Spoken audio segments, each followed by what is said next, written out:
All right, the last part of our optical illusion is creating a checkerboard, but we're going to use a pattern to help us so that we don't make any mistakes with marker. If you notice, I have tiny little marks on every other space. We know that a checkerboard, if there's an empty space above or below it, then we can have a color in between. So it's not rows of color. So if you notice my pattern, I'm going to make a dot, no dot, dot, no, dot, no. When I start my next row, I'd have a dot there, but not in that space below the dot above it.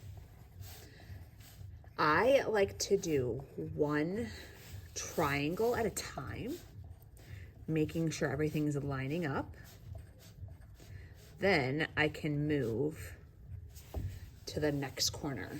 So as you work your way around your paper, know that if you have an empty space on this corner, when you turn it, that's when you'd have color. Before you add color, I would glue that black paper in the middle. Notice that it's not fitting perfectly in that square. It's going to overlap it a little bit.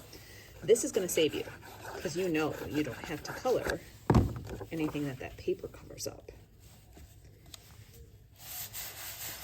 As I start to think about coloring and fourth grade, almost fifth grade coloring, I want to fill that space nicely. We're going to use one color to begin. You're going to use that color to color all the spots that you made a mark with. If your marker is like mine, and I'm having to push pretty hard to get it to work, I would not use that. It can go in the garbage.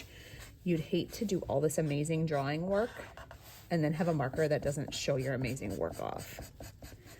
So I am using those dots as a color by number. Anywhere with a dot gets colored. You can leave your entire project one color with white.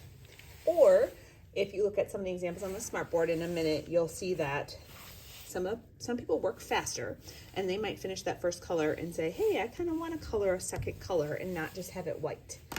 That's a choice. When your entire project is covered, you can also add your picture. So with your picture, you do not have to cut out perfect. I am following this person around. I'm just rounding around their hands. I'm not worried about cutting every space perfectly. And then you get to decide how you're going to glue yourself into that black paper.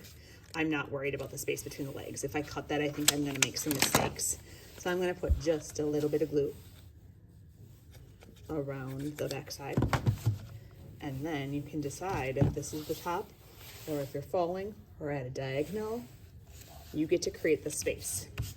When you're completely finished, we're going to put them in the drying rack just because of that glue.